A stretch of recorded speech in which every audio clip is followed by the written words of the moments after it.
I am fully prepared to go to church this morning, but I don't know.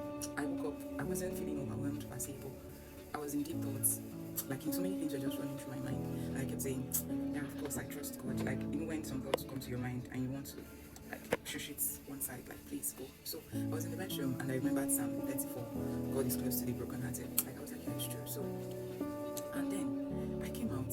One of the things, let me be very honest, was I was wondering, like, why would God allow people that are close to Him, like people that serve Him? I'm not saying this to Him from the place of pride. I serve God the best way I can, and I know some of you can relate.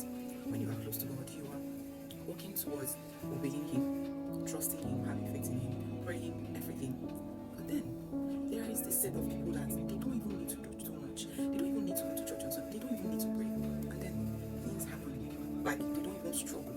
But then there is this people that before you get to a next phase as a Christian, you know what I mean, as a believer, you have faith, you pray, you work for God. But like I'm saying this, I'm getting emotional.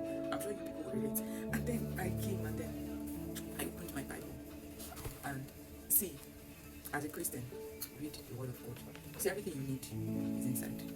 Tell me how God gave me reassurance through the Psalm of David, Psalm 73. Like, go and read it.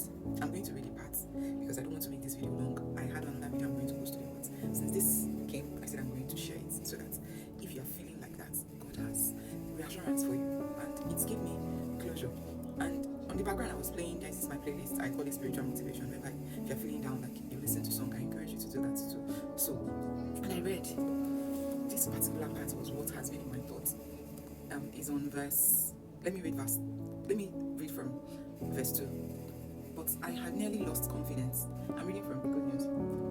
My faith was almost gone because I was jealous of the proud. When I saw that things go well for the wicked, they do not suffer pain. They are strong and healthy. They do not suffer as other people do. They do not have troubles that others have. And they wear pride like lace and violence like a robe. I read it. They laugh at other people, speak evil. Like, they go about doing whatever they want, whatever they like. This is me on the aspect of people that are annoying. Like, you're not even selling. I'm not jealous of you people anymore. Like, I feel bad. I'm being very honest. And then I got to verse 16. I tried to think this problem through, but it was too difficult for me until I went into your temple. Then I understood what will happen to the wicked. You put them in slippery places and make them fall to destruction. I'm not reading this part because I'm going to be happy that something bad will happen to anybody that is not serving God, or like you're close to God, or you're not a believer. No, that is not my place. But it gave me closure that, okay, it's fine, God sees it all. And then I came down to verse 21. When my thoughts were bitter, my feelings were hot, I was as stupid as an animal. I did not understand you. Yet I always stay close to you, and you hold me by the hand.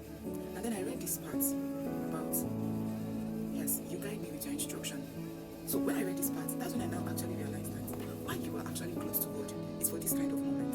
When you are feeling down, you don't, like, He will show Himself to you. Because this part, when I read, I did not understand it, because I was contemplating, like, why are you doing this to me? Why?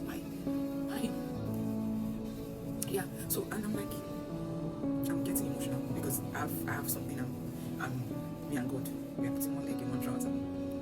And when I read this, I was like, then I read verse 26. What else? Who else do I have in heaven but you? Since I have you, what else could I want on earth? My mind and my body may grow weak, but God is my strength. He is all I ever need. And there was this that came to my heart. Maybe I wish it stays like that. Tomorrow morning I may wake up feeling other type of feeling. God reassures us. His word. With His word. Everything we need is in His word. So this is God speaking to me directly.